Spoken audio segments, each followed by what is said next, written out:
And I think what shows in our relationships with our clients that are ongoing beyond the point of sale, but also with our Better Business page and the reviews that we have, it's proven that we're not a high pressure sales tactic, right? This is education first, which brings us to the next point of how we get here, and that's pressure from salespeople.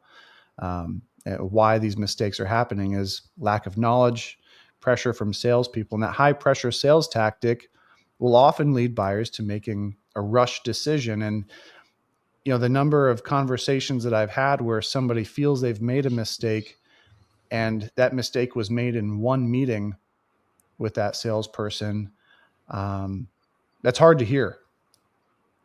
Yeah, and we hear them all too often, and it's just painstakingly true that there are bad people out there that are misrepresenting the products and using these shady sales tactics to make people buy or rush into these decisions. I remember another story of a situation where I was working with a client.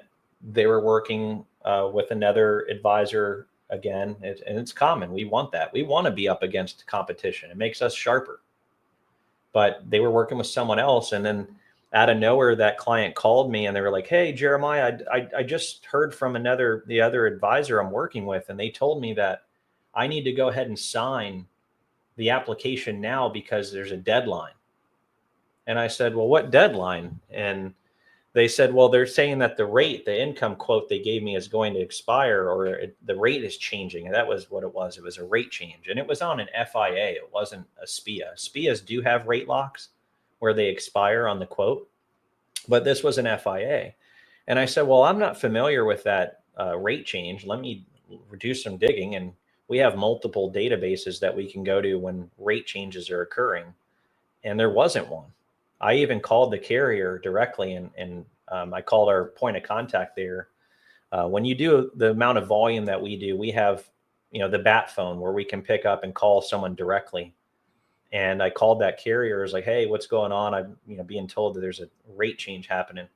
They said there wasn't a rate change on the horizon, that there wasn't any announcement to them, and there wasn't one to be concerned about.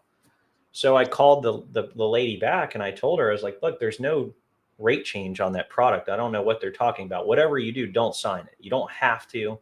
And you should never be forced into making the decision before you're ready. I don't care if there's a rate change or not." Now, one thing we will advise people on that we're working with is if there is a rate change, we're going to show you in writing that there is, so that you know with full transparency, again, going back to that word, transparency, that there is a rate change. And then on that rate change document, which if someone's ever coming to you saying, "Hey, you need to sign for this rate change to avoid the rate change," have them show you the document, because there is a Mhm. document, and the document has the rules of when and when the date has to be done, when the application has to be in by and received in order to receive the higher rate. Ask them for that. But that's what we'll show you if that ever occurs, so that we're being forthright and honest.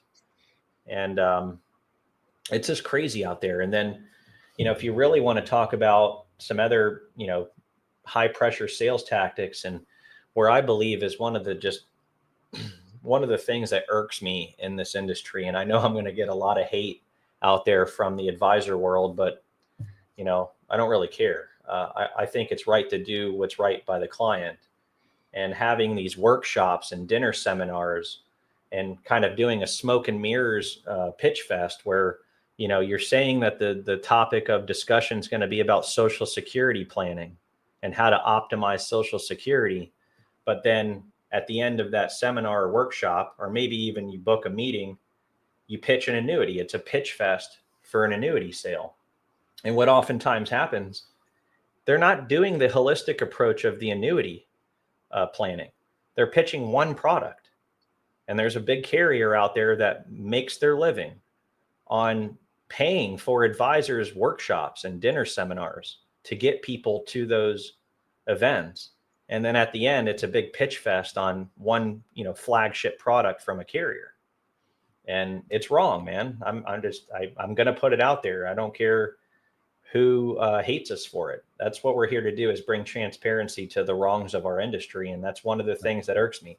I go to these conferences, these financial services conferences, and then all of these big guys that are doing all this volume get up on the stage and they talk about their best practices.